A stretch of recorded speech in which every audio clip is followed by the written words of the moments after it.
이 시간 룻과 보아스라는 제목으로 하나님 말씀 증거하겠습니다. 오늘은 룻에 대한 말씀을 듣는 시간입니다. 보통 일반적으로 이름을 이야기할 때 남자의 이름 먼저 그리고 아내의 이름 후에 이렇게 얘기하죠. 아브라함과 사레, 이삭과 라합 이렇게 얘기하는데 이 룻에 관해서 이야기할 때는 룻이 먼저입니다. 여러분 성경에 보아스서는 없죠. 보아스는 없습니다. 룻기는 있습니다. 이게 뭐냐면 성경에서 관심을 갖고 하나님의 뜻을 이뤄 나아가는 주인공 역할을 누가 하고 있는가? 룻이 하고 있다라는 거예요. 여러분 이것은 우리가 아주 여러 가지들을 많이 상징적으로 우리에게 이야기해 주는 것들이 있어요. 보통 여러분 집안에서 가장 하면 남편입니까? 아내입니까? 남편이죠. 믿음의 가장은요.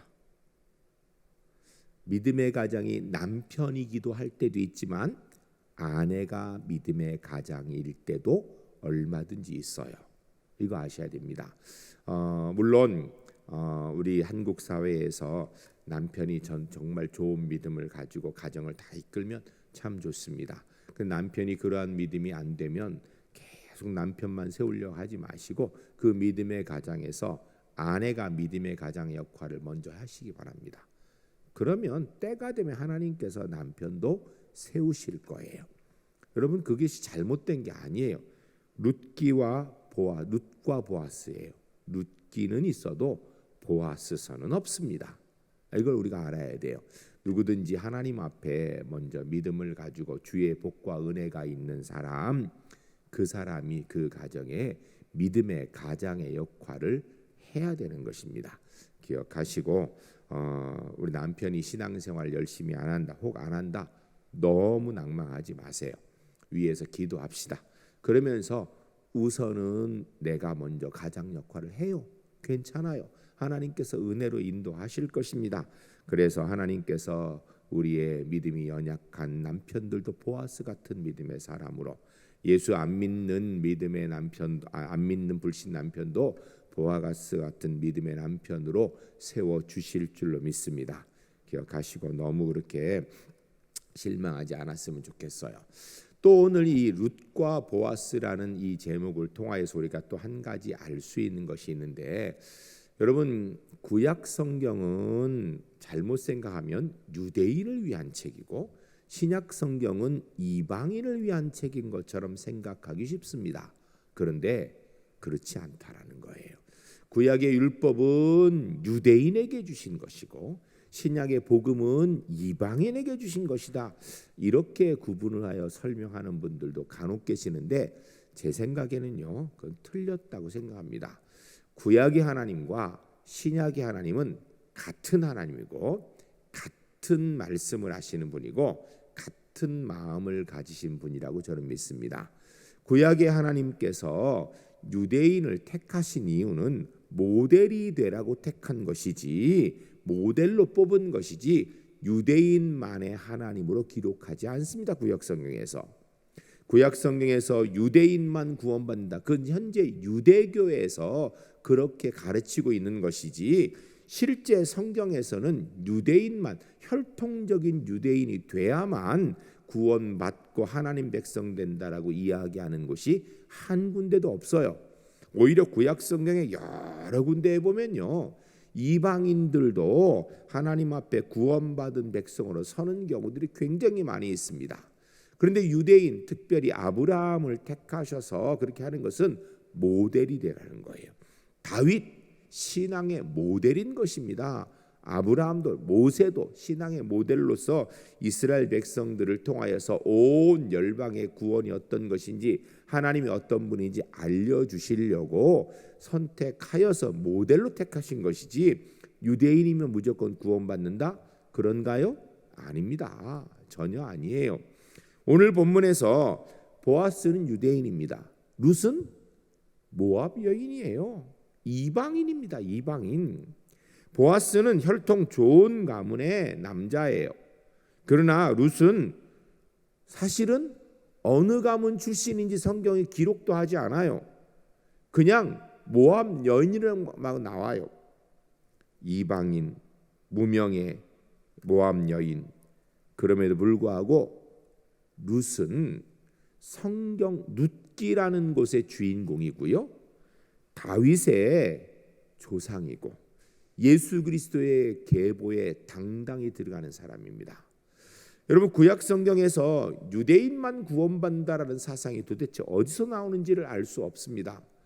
그들은 아브라함을 택하였기 때문에 하나님께서 아브라함에게만 구원을 주신다고 얘기하는데, 아브라함이 그 후에 쭉 지내오면서 아브라함의 후손들뿐 아니라 그 주변에 있는 하나님을 아는 사람들은 누구든지 다 구원의 대상에 들어갑니다.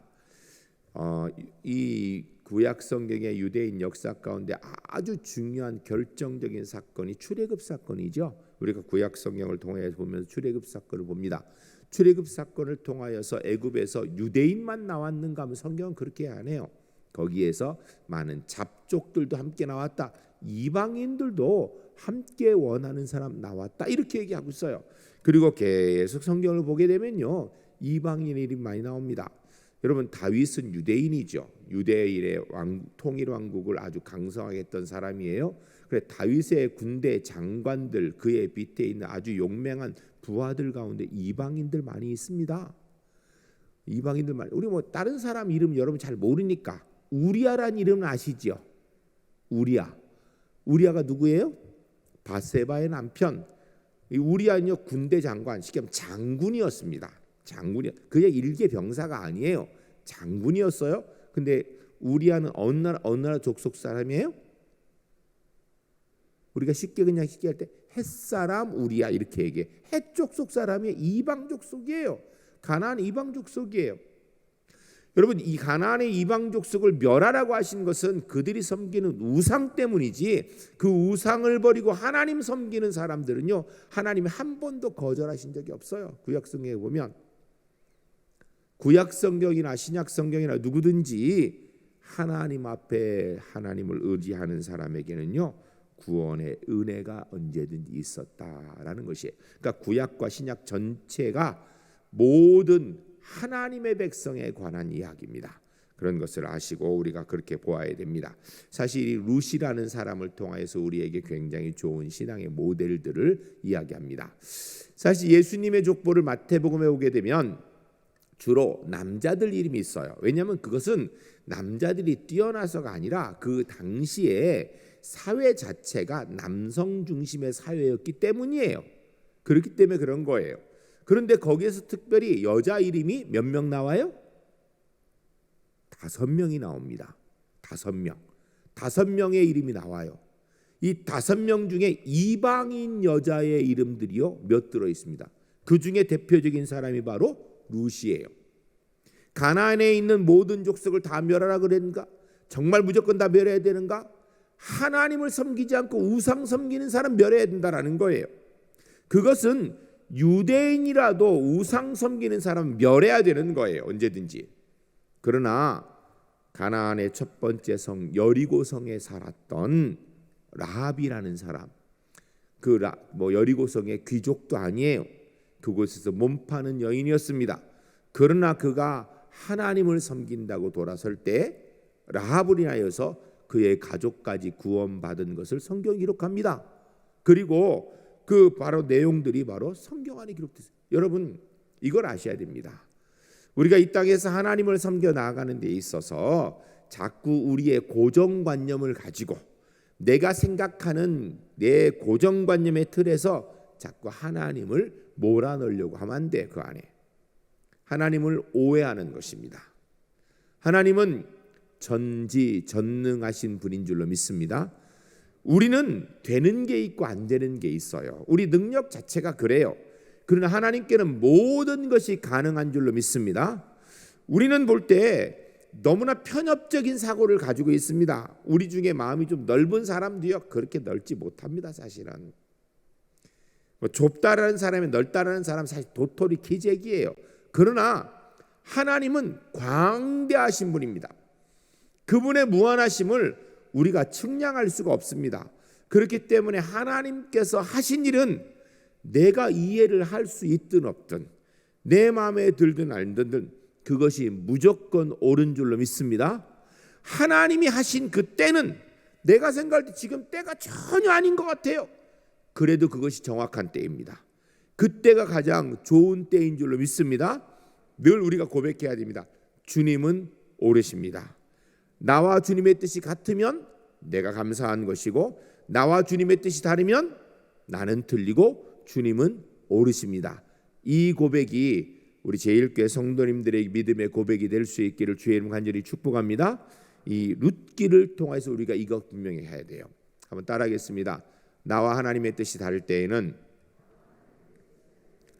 언제나 하나님은 100% 옳으시고 나는 100% 틀립니다.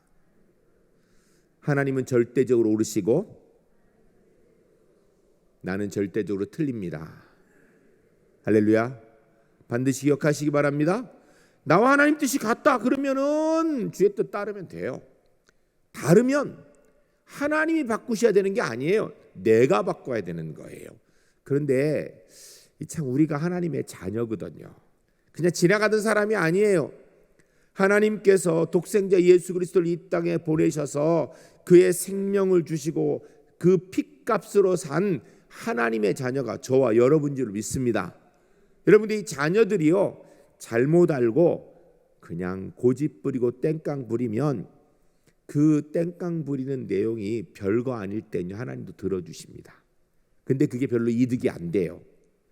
진짜로 그 문제가 심각한 문제면 절대 안 들어주십니다. 예를 들어서 아주 쉽게 여러분이 자녀들이 칼을 사달라고 하면 사줘요 안 사줘요? 케이스 바이 케이스죠, 그죠? 학교에서 아이들이 뭐 필요한 거 쓴다고 해서 칼을 쓰면 사주죠. 그런데 아이 초등학교도 안 들어간 유치원 애가 커터 칼을 사달라면 사줘요 안 사줘요? 안 사주죠. 그거는요. 왜?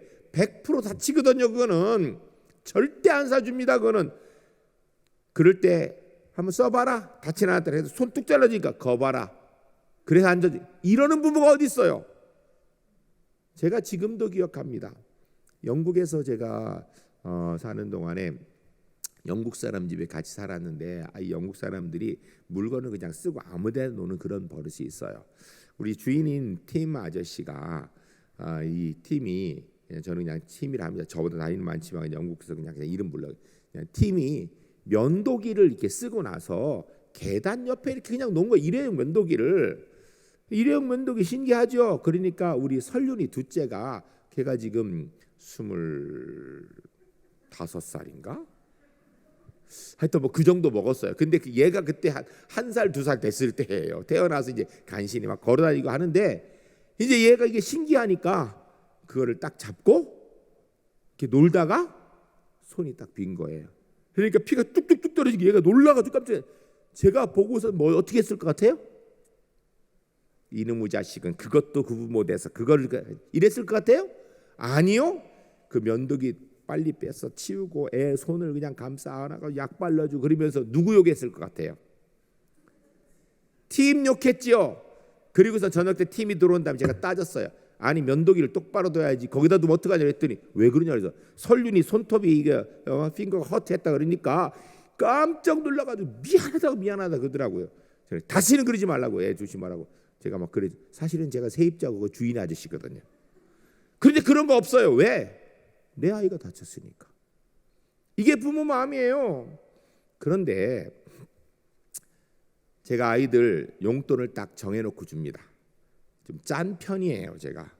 왜냐하면 넉넉한 게 다 좋은 건 아니고 안 굶고 안 쓰며 자기들도 좀 아끼고 쓰는 데가 용돈을 딱 정해놓고 주는데 꼭 필요하다고 더 달라고 사정하면 제가 줄까요 안 줄까요? 그냥 아빠 이번 달 용돈 더 주세요. 그럼 절대 안 줍니다. 이유를 설명해 가면서 생글생글 웃어가며 아양 떨고 사정하면 줄까요 안 줄까요? 100% 줍니다. 그럴 때 안 준 적 한 번도 없어요. 왜요? 용돈 조금 더 상황에 필요해 더 주는 거는 괜찮아요. 그러나 칼은 다른 문제예요. 여러분 우리가 하나님 앞에 우리가 간구하는 게 하나님께서 보실 때 우리 기준이 아니에요. 정확한 판단은 우리가 하는 게 이게 정말 우리에게 유익이 되는지 해가 되는지 우리는 잘 몰라요. 여러분 우리가 어때요? 어떨 때 처음에는 이거 달라고 그렇게 안 주면 줄 것처럼 기도하다가 그 다음 순간에 그것 때문에 아주 그거 없었으면 좋겠 이래야잖아요, 그죠? 우리가 이런 존재예요. 그래서 사실은 우리는 잘 몰라요. 근데 하나님은 우리를 정확하게 하세요. 그래서 우리가 꼭 필요한 것은요 무조건 주시는데 필요 없는 건 안 주세요. 그런데 필요 없는 것 중에 우리가 그것이 우리에게 해가 된다 아무리 구해도 안 주십니다. 그거는요 3박 4일 금식 기도해도 안 주시고요 철야 기도해도 안 주십니다. 그런데 그런 게 아닌 거는 자꾸 달라 그러면 주세요. 근데 사실은 별 필요 없어요. 별 필요 없어요. 은사 중에 가장 많은 은사가 보편적인 은사 중에 한 가지가 방언이에요. 기도하는 사람들 가운데 방언하는 사람이 굉장히 많습니다. 너무 많다 보니까 심지어 어떤 교단에서는 방언을 해야 예수 믿는 거라고 세례 받을 때 방언하는지 확인하고 또 방언을 잊어버릴 수 있으니까 서리집사 임명할 때 방언하는지 확인해서 그래서 세례도 주고 그 다음에 이렇게 또 서리집사 임명도 하고 이러는 교단도 있어요. 그래서 모든 하여튼 예수 믿는 방언에 이렇게 생각하는 그런 교단도 있는데 제가 볼 때 그건 맞지 않은 것 같아요. 성경에 보면 또 우리의 일상생활에 볼 때 방언이 필요한 사람이 있고 필요 없는 사람이 있어요. 방언을 하는 분도 있지만 또 안 하는 분도 꼭 해야 될 필요 없는 분도 있어요. 그런데요 이건 있습니다. 방언 달라고 밤새도록 철야기도 하고 하나님께 땡깡 부리면 줄까 안 줄까요? 하나님 반드시 주실 것입니다. 근데 문제는 어떤 분에게는 방언이 신앙생활에 너무 도움이 돼요. 방언함으로 인하여 신앙생활이 기쁨이 있고 힘이 있고 능력이 있어요. 어떤 분에게는요 방언은 해도 그만 안 해도 그만 안 하니까 달라고 해서 주긴 줬는데 방언 해보고 나서 그냥 별거 없거든 그냥 그렇게 잊어버렸어 그걸 끝나 이런 경우도 많아요. 사실 우리에게 있어도 되고 없어도 되는 건요 우리에게 꼭 필요한 건 하나님이 알아주십니다. 여러분 자녀들에게 꼭 필요한 건요 애들이 달랠 때까지 기다리나요? 아니요. 부모가 몸살이 나서 미리 주지요. 그게 하나님 마음이에요. 하나님 마음이에요. 우리가 이것 분명히 기억해야 됩니다. 우리가 하나님 앞에서 하나님의 은혜의 역사는요 하나님은 전능하시기 때문에 무조건 오르시고 반드시 필요한 것을 이루시는 줄로 믿습니다. 우리는 그냥 하나님 무조건 옳다고 인정하고 순종하면 되는 거예요. 그런데 기가 막힌 것은 우리에게는 길이 있을 때도 있고 없을 때도 있습니다. 하나님께는 언제든지 길이 있는 줄로 믿습니다. 하나님이 길이 없는 적은 없으십니다. 하나님이 길을 못 찾으신 적도 없습니다. 사실은 루시라는 여인은 오늘 본문에 보면 실제로는 별로 답이 없는 인생이에요. 생각해 보세요. 영적으로 보면 그냥 일반적으로 볼 때 믿음의 가문에 태어난 거 아니에요. 모압 족속으로 태어났어요. 어떻게 이스라엘 사람하고 결혼했는데 아이고 남편이 죽어버렸어요. 젊은 나이에. 누구 남았는가? 시어머니도 남편이 죽었고 자기도 남편이 죽었고 자기의 윗동서도 남편이 죽었어요. 여자 3명만 남은 거예요. 어머니가 여기서 이제 혼자 살기 그러니까 이제는 흉년이 돼서 모압 땅에 왔다가 이제 흉년이 끝났으니까 돌아가겠다고 합니다. 그때 오르바라는 동서는 그냥 여기 남으라니까 남았는데 자기는 끝까지 오겠다고 따라온 거예요. 여러분 따라오면 답이 있습니까? 이방 여인이 유대인 시어머니를 따라서 유대인 공동체대로 답 있나요? 답 없습니다. 그 인생은 뻔한 거예요.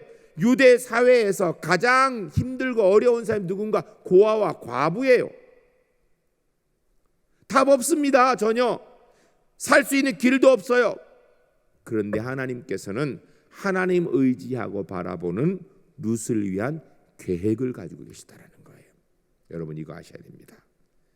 우리에게는 길이 있을 때도 있고 없을 때도 있습니다. 사실 우리가 길이라고 생각한 게 어쩌면 길이 아닐 수도 있어요. 그래도 우리가 볼 때 길이 있을 때도 없을 때. 그러나 우리 하나님께는 언제든지 분명한 길이 있는 줄로 믿습니다. 여러분 기억하시고 그 하나님 우리가 의지하고 살아가는 줄 알고 그 안에는 바라보며 승리하는 믿음의 사람들이 주 안에서 꼭 될 수 있기를 주의 이름 간절히 축복합니다. 여러분 그런 개념에서요 저와 여러분이 예수 믿은 것을 횡재한 겁니다. 이게 가장 큰 행운이에요. 이거보다 더 귀한 거 없어요. 여러분, 우리가 예수 믿어서 하나님이 우리의 하나님인 거, 나의 하나님인 거, 나의 아버지신 거, 이거보다 더 큰 횡재가 어디 있어요? 예수 믿은 것이 가장 큰 내 삶의 복과 은혜인 줄로 믿습니다. 한번 따라하겠습니다. 예수 믿은 것이 나에게 가장 큰 복이고 가장 큰 은혜이고 가장 큰 행운입니다. 할렐루야, 할렐루야. 반드시 기억하시기 바랍니다. 룻이 바로 그렇다라는 거예요. 본문을 보면서 조금씩 보겠습니다. 먼저 본문 아까 읽었는데 우리 다시 한번 읽겠습니다. 룻기 1장 1절부터 9절까지 그리고 16절부터 18절까지 우리가 쭉 계속해서 한번 같이 읽겠습니다. 사사들이 치리하던 때에 그 땅에 흉년이 드니라. 유다 베들레헴의 한 사람이 그의 아내와 두 아들을 데리고 모압 지방에 가서 거류하였는데 그 사람의 이름은 엘리멜렉이요 그의 아내의 이름은 나오미요 그의 두 아들의 이름은 말론과 기련이니 유다 베들레헴 에브라 사람들이더라. 그들이 모압 지방에 들어가서 거기 살더니 나오미의 남편 엘리멜렉이 죽고 나오미와 그의 두 아들이 남았으며 그들이 모압 여자 중에서 그들의 아내를 맞이하였는데 하나의 이름은 오르바요 하나의 이름은 룻이더라. 그들이 거기에 거주한 지 10년쯤에 말론과 기론 두 사람이 다 죽고 그 여인은 두 아들과 남편 뒤에 남았더라. 그 여인이 모압 지방에서 여호와께서 자기 백성을 돌보시사 그들에게 양식을 주셨다 함을 듣고 이에 두 며리와 함께 일어나 모압 지방에서 돌아오려 하여 있던 곳에서 나오고 두 며느리도 그와 함께하여 유다 땅으로 돌아오려 길을 가다가 나오미가 두 며느리에게 이르되 너희는 각기 너희 어머니 집으로 돌아가라. 너희가 죽은 자들과 나를 선대한 것 같이 여호와께서 너희를 선대하시기를 원하며 여호와께서 너희에게 허락하사 각기 남편의 집에서 위로를 받게 하시기를 원하노라 하고 그들에게 입맞춤에 그들이 소리를 높여 울며. 아멘. 16절부터 다시 읽습니다. 룻이 이르되 내게 어머니를 떠나며 어머니를 따르지 말고 돌아가라 강권하지 마옵소서. 어머니께서 가시는 곳에 나도 가고 어머니께서 머무시는 곳에 나도 머물겠나이다. 어머니의 백성이 나의 백성이 되고 어머니 하나님이 나의 하나님이 되시리니 어머니께서 죽이시는 곳에서 나도 죽어 거기 묻힐 것이요 만일 내가 죽는 일 외에 어머니를 떠나면 여호와께서 내게 벌을 내리시고 더 내리시기를 원하나이다 하는지라. 나오미가 룻과 함께 가기로 굳게 결심함을 보고 그에게 말하기를 그치니라. 아멘. 이스라엘 땅에 흉년이 들었습니다. 먹고 살기가 힘들었어요. 그런 가운데 아마 이 엘리멜렉과 나오미라는 사람은 어쩌면 국제 정세를 보면서 이렇게 단대를 볼 줄 아는 그런 시각이 있었던 사람, 나름대로 똑똑하고 판단을 잘하는 사람일 것 같아요. 보니까 모압 땅은 먹고 살만해요. 그래서 모압 땅에 자기의 두 아들과 아내를 데리고 엘리멜렉이라는 사람이 이주를 하게 됩니다. 먹고 살기 위해 간 거예요. 그랬는데 그곳에 가서 얼마 되지 않아서 엘리멜렉이 죽었습니다.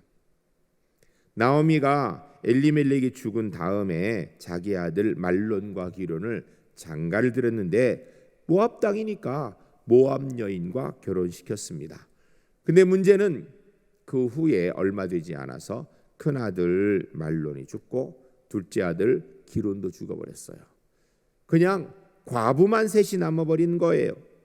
그런 가운데 이야기 들리기를 이제 이 베들레헴 땅에 유다 땅에 그곳에 흉년이 끝나서 이제는 먹고 살만하다라는 소리 들린 거예요.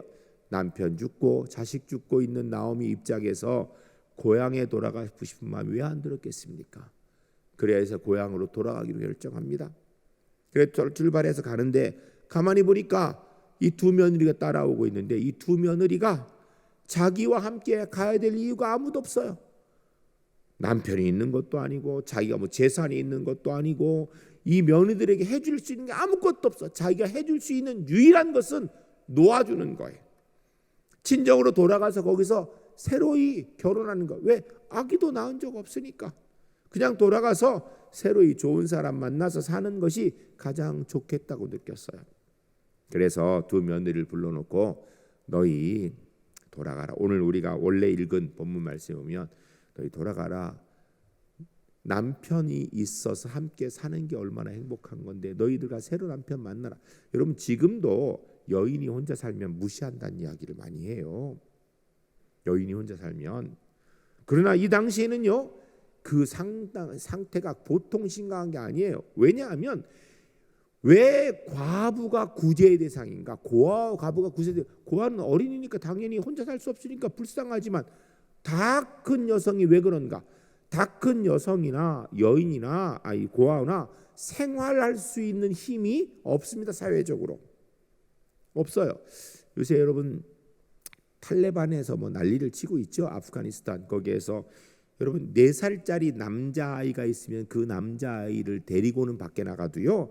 여자 혼자 밖에 나가면 큰일 나는 게 탈레반의 생각 상황이에요. 이게 보통 지금 그냥 비슷한다고 생각하면 돼요. 고대 근동에서. 어쨌든 여인에게는 경제력 이게 있을 수가 없는 상황이에요. 그러니 뭐 가난한 과부 시어머니를 따라가 봐야 무슨用있겠어요.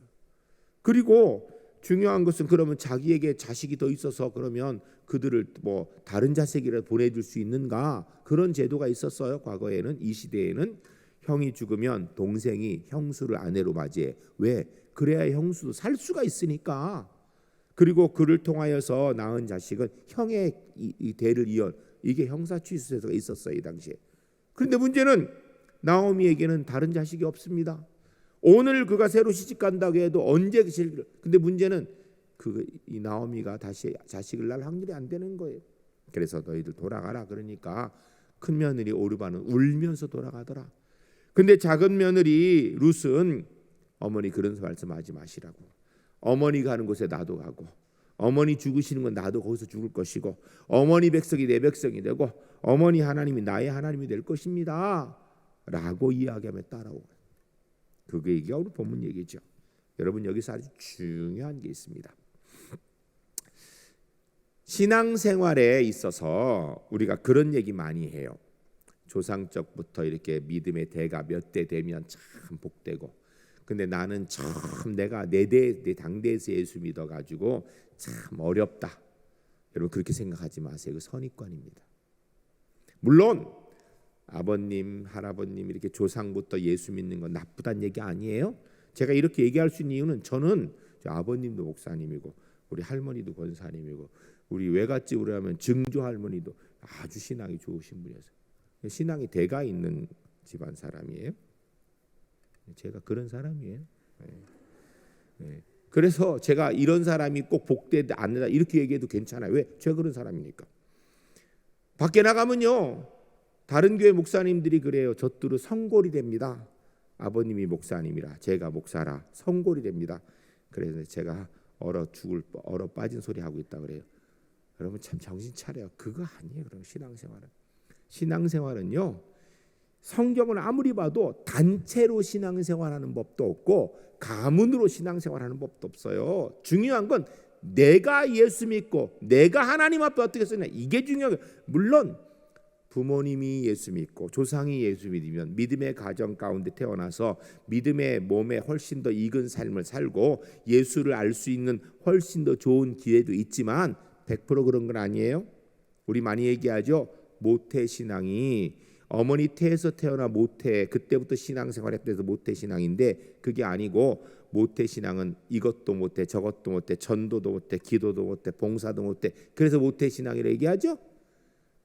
여러분 제가 중등부 때 기억합니다. 지금도 하도 모든 일을 저쪽으로 다 맡기고 왜? 저는 목사님 아들이니까 다 저한테 맡기니까 제가 막 짜증이 나더라고요. 여러분 중학생은 중학생이지 목회자 아니에요. 근데 전부 다 저를 중학생으로 보는 게 아니라 목사님 아들로 보는 거예요. 그러면서 제가 반 목사이기로 해. 지금은 제가 목사지만 그때는 그냥 중학생이에요. 그런데 저들은 자꾸 애들도 중도부 선생님도 저한테 제가 반 목사이기로 해요.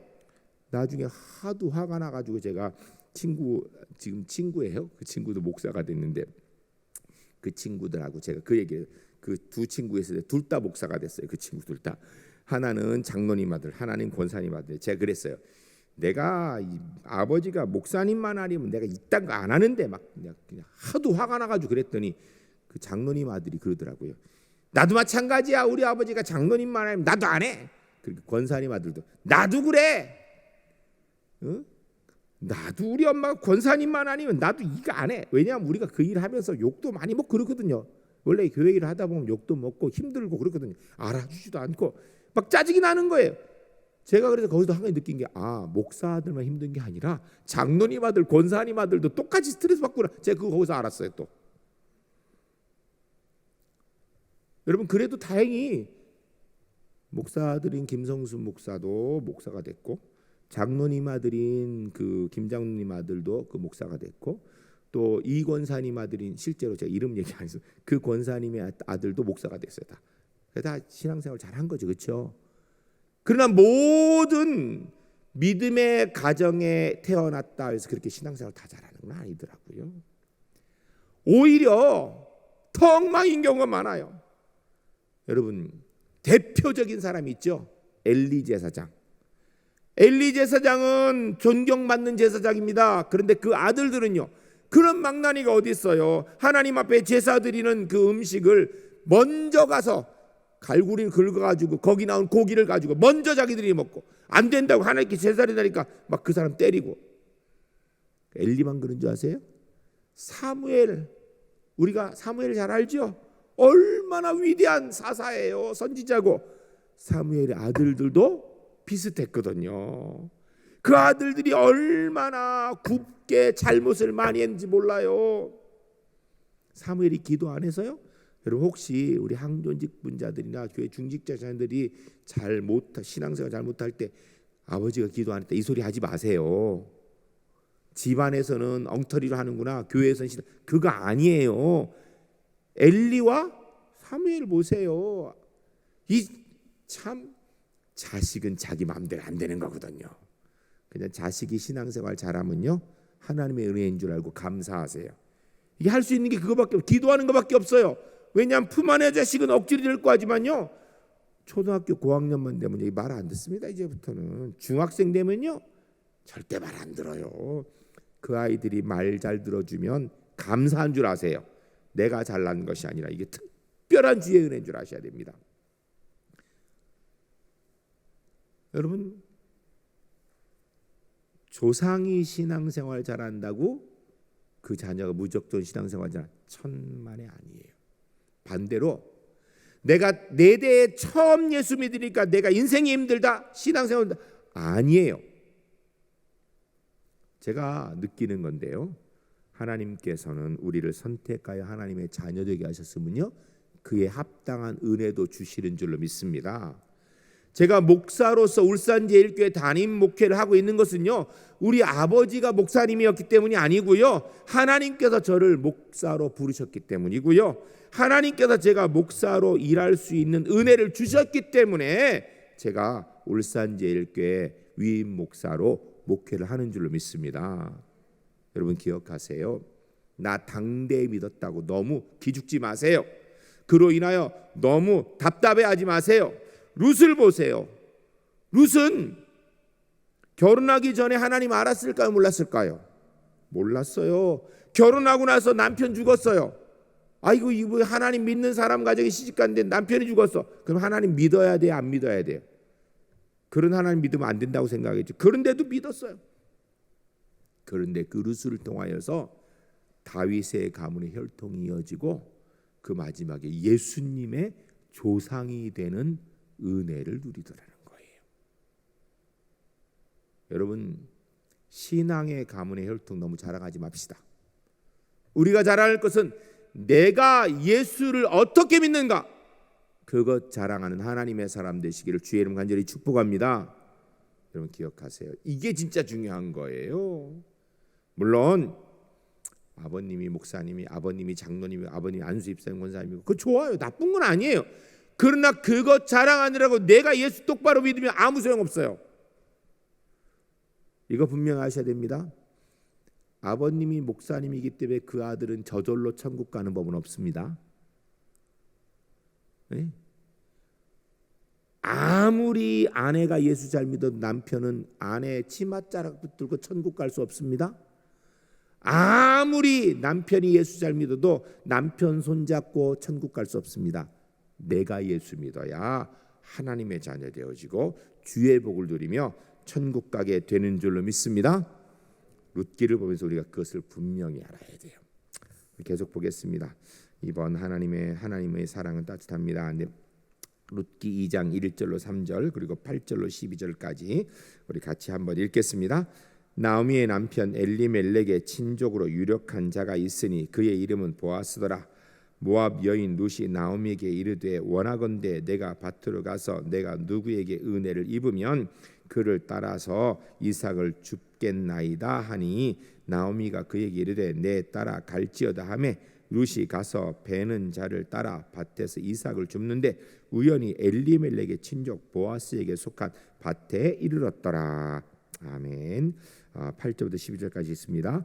보아스가 룻에게 이르되 내 따라 들으라. 이삭을 주우러 밭들은 밭으로 가지 말고 여기서 떠나지 말고 나의 소녀들과 함께 있으라.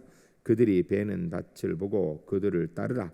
내가 그 소년들에게 명령하여 너를 건드리지 말라 하였느니라. 목이 마르거든 그릇에 가서 소년들이 길로 온 것을 마실지니라 하는지라. 룻이 엎드려 얼굴을 땅에 대고 절하며 그에게 이르되 나는 이방 여인이거늘 당신이 어찌 내게 은혜를 베푸시며 나를 돌보시나이까 하니 보아스가 그에게 대답하여 이르되 내 남편이 죽은 후에 내가 시어머니에게 행한 모든 것과 내 부모와 곡을 떠나 전에 알지 못하던 백성에게로 온 일을 내가 분명히 알려졌느니라. 여호와께서 내게 행한 일로 보답하시기를 원하며 이스라엘 하나님 여호와께서 그의 날개 아래 보호를 받으러 온 내게 온전히 상 주시기를 원하노라 하는지라. 아멘. 할렐루야. 할렐루야. 여러분 룻에게는요 인간적으로는 답 없는 인생이었어요. 그러나 하나님 의지하니까 하나님이 룻에 대한 계획을 가지고 계시다라는 거예요. 우리가 12절 말씀 이렇게 제가 참 너무 감동되는 말 12절 말씀 같이 읽겠습니다. 한 번 더 보겠습니다. 여호와께서 내게 행한 일에 보답하시기를 원하며 이스라엘 하나님 여호와께서 그의 날개 아래 보호를 받으러 온 내게 온전히 상 주시기를 원하노라 하는지라. 아멘. 보아스의 입을 통해서 하나님께서 말씀하신 것이에요. 하나님의 날개 아래 보호받으러 온 내게 하나님이 상 주시기를 원하노라. 하나님의 날개 그늘 아래 보호받기에 온 우리에게 하나님께서 상 주실 줄로 믿습니다. 여러분 감은 따지지 맙시다.